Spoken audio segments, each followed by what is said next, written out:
বিসমিল্লাহির রহমানির রহিম। প্রিয় শিক্ষার্থীবৃন্দ, পাল্লা মাহবুব আদর্শ উচ্চ বিদ্যালয় অনলাইন এডুকেয়ার থেকে তোমাদের সকল দশম শ্রেণীর সকল শিক্ষার্থীকে জানাচ্ছি স্বাগতম, শুভেচ্ছা। প্রিয় শিক্ষার্থীবৃন্দ, আজ তোমাদের দশম শ্রেণীর কৃষি শিক্ষা বিষয়ের একটি অনলাইন ক্লাস নিয়ে আমি উপস্থিত হয়েছি। তোমরা যারা যুক্ত হয়েছ তাদেরকে ধন্যবাদ জানাচ্ছি। যারা এখনো যুক্ত হও নাই তাদেরকে যুক্ত হওয়ার জন্য আহ্বান জানাচ্ছি।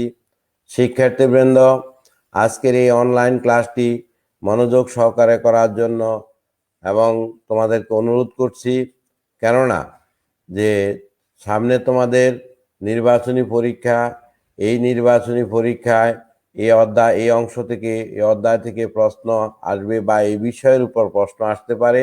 সেজন্য আজকে বাছাই করে এই অধ্যায়টা, এই পাঠটি আজকে নির্দিষ্টকরণ করা হয়েছে। প্রিয় শিক্ষার্থীবৃন্দ, অনলাইন ক্লাসের মাধ্যমে তোমাদের পাঠদান অর্থাৎ সিলেবাস সম্পূর্ণ করা হচ্ছে।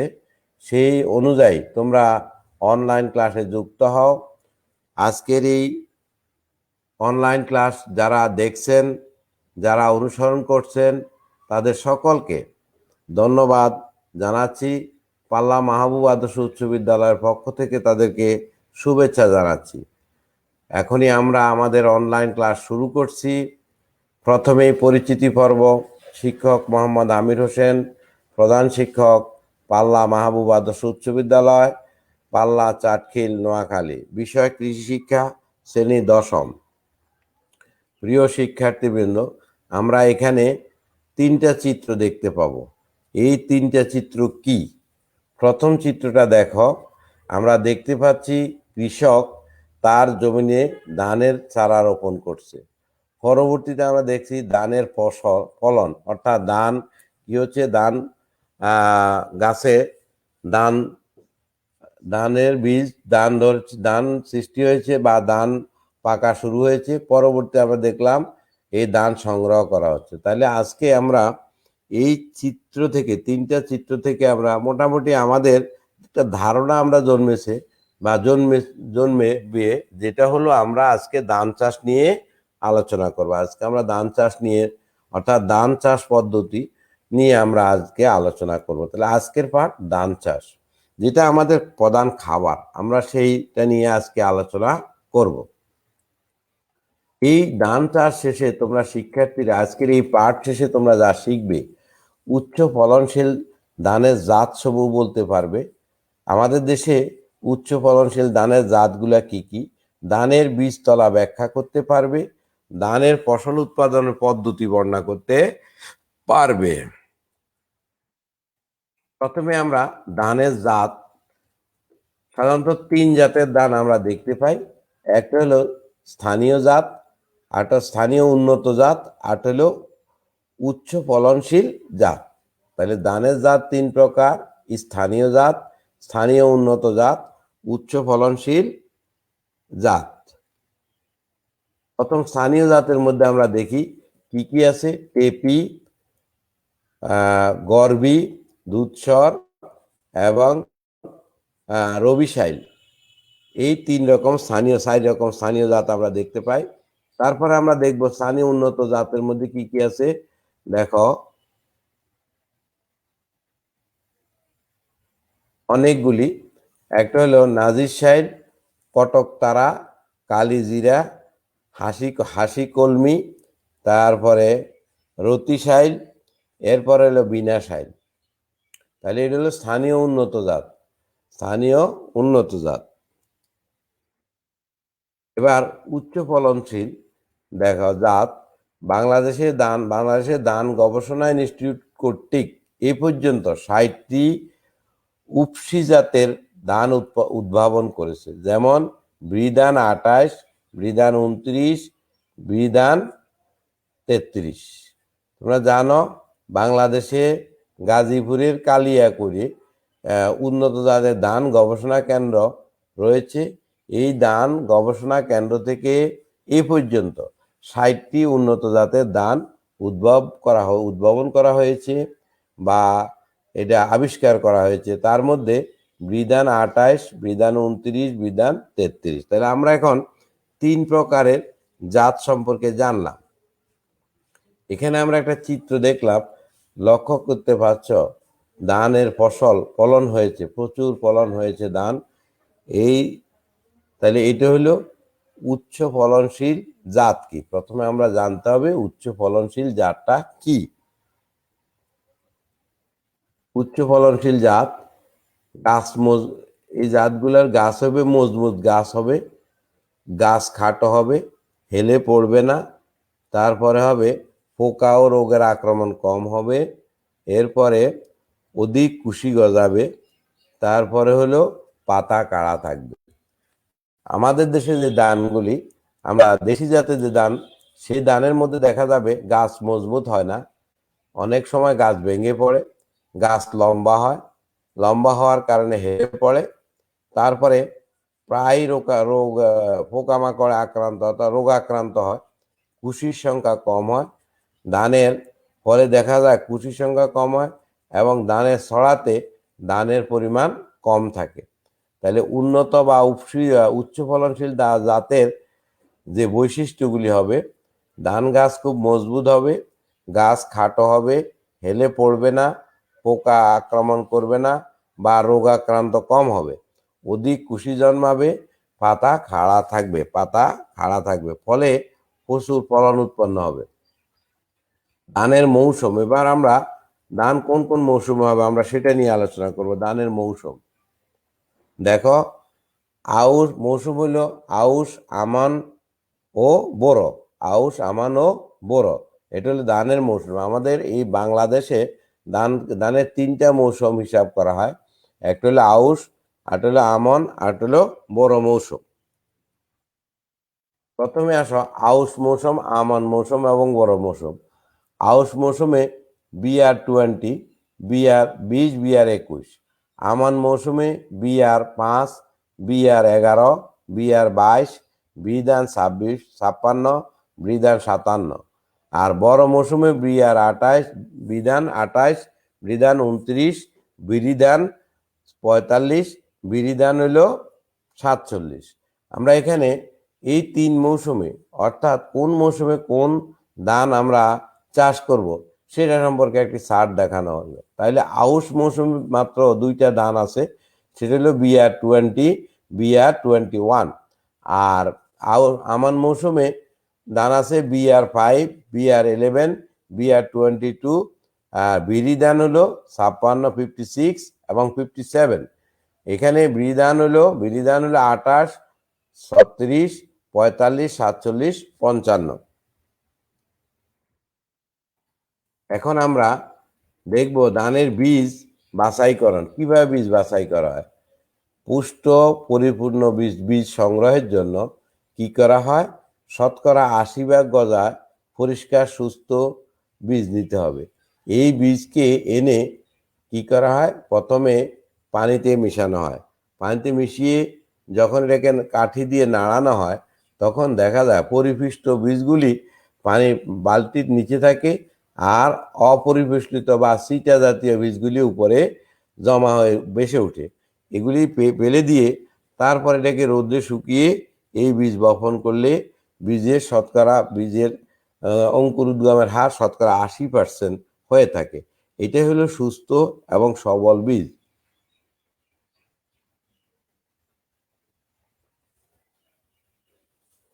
এখন বীজ শোধন বলতে মানে বীজকে জীবাণুমুক্ত করা। বীজ শোধন বলতে বীজকে জীবাণুমুক্ত করা।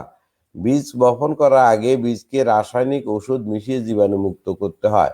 এর মধ্যে অ্যাগ্রোসন জিয়ান মূলত এই ওষুধ দিয়ে, অ্যাগ্রোসন জিয়ান এরকম আরো অনেক ওষুধ আছে, তবে বেশিরভাগ আমাদের দেশে যেটা প্রচলিত সেটা হলো অ্যাগ্রোসন জিয়ান দ্বারা বীজ শোধন করা হয়।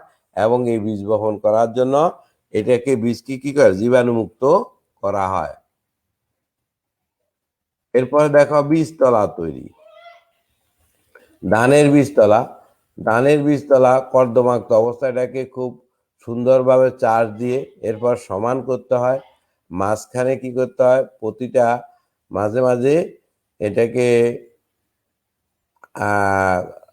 ড্রেন বা ড্রেন করতে হয়, যার মাধ্যমে যেন পানি চলে যায়, কোনো পানি আটকে না থাকতে পারে।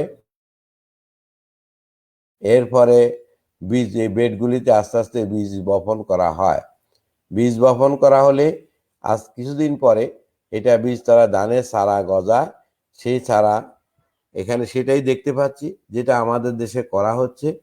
এই চারাগুলি সেখান থেকে কি করা হয়, পরে উঠানো হয়।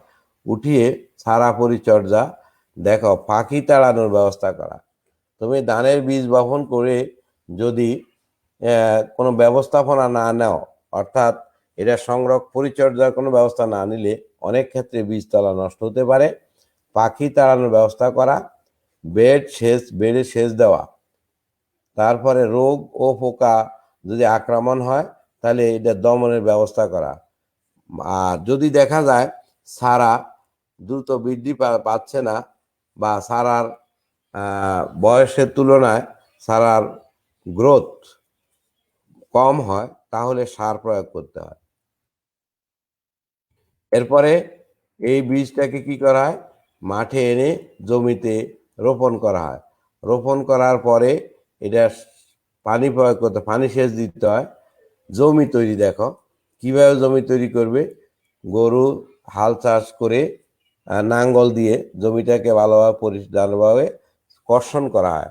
বর্তমানে আধুনিক প্রযুক্তিতে ট্র্যাক্টর অর্থাৎ চাষযোগ্য মেশিনের মাধ্যমে জমি চাষ করা হয়। এরপর মই দিয়ে জমিটাকে কি করা হয়, সমান করা হয়। মই দিয়ে জমিটাকে মাটিকে সমান করে নেওয়া হয়। তারপর চারা লাগানো, বীজতলা থেকে চারা উঠিয়ে সেই চারাগুলিকে একটি নির্দিষ্ট দূরত্বে লাগানো হয়। চারার বয়স আস্তে আস্তে যখন বাড়তে থাকে, এরপরে জমিনে পানি এবং সার প্রয়োগ করতে হয়। এখন সারের একটা হিসাব আমাদের দেশে, আমাদের এই বাংলাদেশে যে আমরা চাষ করি, সেই চাষের সারের একটা হিসাব আছে। প্রতি শতকে urea, TSP, MP, GSP, GM, দস্তা সারের পরিমাণ জাত বেঁধে কি যে নিজামি এবং নিয়ামত বোরোদান, যেটা বোনা আউট, যেটা ইউরিয়া 50, তারপরে এখানে একটা সার দেওয়া হয়েছে টিএসপি 300, এমপি 160, জিপসাম 240 এবং দস্তা হলো এটা প্রতি শতকে 10,40 গ্রাম। চান্দিনা, পূর্বাচি, গাজী, বিবালাম, এটা অত এর লগে আছে, এটা হলো 540 গ্রাম ইউরিয়া, তারপর 300 গ্রাম 360 গ্রাম টিএসপি। এগুলো গ্রামে হিসাব করছে, অর্থাৎ প্রতি শতকে প্রতি কত দিতে হবে। এমপি হলো লাল সার, টিএসপি এটা হলো তোমার কালো সার, তারপরে ইউরিয়া এটা সাদাটা, আর জিপসাম দস্তা সার, এটা জিপসাম একরকম এটা সারা হিসাবে পাওয়া যায়। আর দস্তা সার তো আছেই। এরপরে আসো রোপা আমনের। প্রিয় শিক্ষার্থীবৃন্দ, তোমাদের পাঠ্য বইয়ে এরকম একটা চার্ট আছে। তোমরা এই চার্ট থেকে বিপ্লব, প্রগতি, মুক্ত এবং বিশাইল, এটা রোপা আমন। এর জন্য সার বেশি লাগে, 600 240 গ্রাম 40 গ্রাম। আবার অপরদিকে কিরণ, দিশারি, নাবি এই জাতীয় জাতে আবার সারের পরিমাণ কম লাগে। এবার বড় মৌসুমে দেখো বিপ্লব, আশা, সুফলা, ময়না, মোহনী, শাহিবালাম এগুলিতে সারের পরিমাণ বেশি লাগে। কিন্তু আবার আমাদের দেশি হাসি, শাহজালাল, মঙ্গল, যেগুলো হাওর এলাকায় চাষ করা হয়, হাসি, শাহজালাল, মঙ্গল এগুলি হাওর অঞ্চলে ব্যবহার করা, বিশেষ করে সিলেটে হাওর অঞ্চলে, সিলেট এবং রাজশাহীর হাওর অঞ্চলে কম লাগে। সার প্রয়োগের সাধারণ নীতিমালা, কিভাবে সার প্রয়োগ করবে। জাত ও মৌসুম ছাড়া সার প্রয়োগের ক্ষেত্রে কিছু নীতিমালা মেনে চলতে হয়। পাহাড়ের পাদভূমি মাটি লাল ও বেলে মাটি, ফলে এমপি সার দ্বিগুণ দিতে হবে। 1. গঙ্গাবাহিত পলিমাটি ও সেচ প্রকল্পে এলাকায় মাটিতে দস্তা সার বেশি পরিমাণ দিতে হয়। হাওর এলাকা মাটিতে প্রত্যেক সার কম পরিমাণে দিতে হয়, যেটা আমরা ওই সারটাতে দেখলাম। স্থানীয় জাতের ধানের সারের পরিমাণ অর্ধেক, স্থানীয় জাতের ধানের সারের পরিমাণ অর্ধেক প্রয়োগ করতে হয়। প্রতি হেক্টরে 4 থেকে 5 টন শুকনো পচা জৈব সার, কম্পোস্ট সার ব্যবহার করলে রাসায়নিক সার 1/3 ব্যবহার করতে হয়। পূর্বে জিপসাম অনুমোদিত মাত্রায় প্রয়োগ হয়ে থাকলে উপস্থিত ফসলে প্রতিটি সারের পরিমাণ অর্ধেক ব্যবহার করতে হবে। বেলে মাটিতে এমপি সার 2 কিস্তিতে প্রয়োগ করতে হবে। দস্তা ও জিঙ্ক সালফেট যে কোনো একটি সার প্রয়োগ করা থাকলে পরবর্তী 2টি ফসল পর্যন্ত আর প্রয়োগ করা যাবে না। প্রিয় শিক্ষার্থীবৃন্দ, তোমাদের পাঠ্য বইয়ে সার প্রয়োগের সাধারণ নীতিমালাগুলি ভালোভাবে পড়বে। এখন আসো আগাছা পরিষ্কার, আগাছা দমন। আমাদের দেশে উন্নত জাতের যে বা উফশী জাতের ধান চাষ, সেটা এইভাবে সারিবদ্ধভাবে রোপণ করা হয়। একটা গোছা থেকে গোছার দূরত্ব, সারি থেকে সারির একটা নির্দিষ্ট দূরত্ব থাকে, ফলে সেই জমিনে আগাছা দমন করা অত্যন্ত সহজ হয়ে থাকে।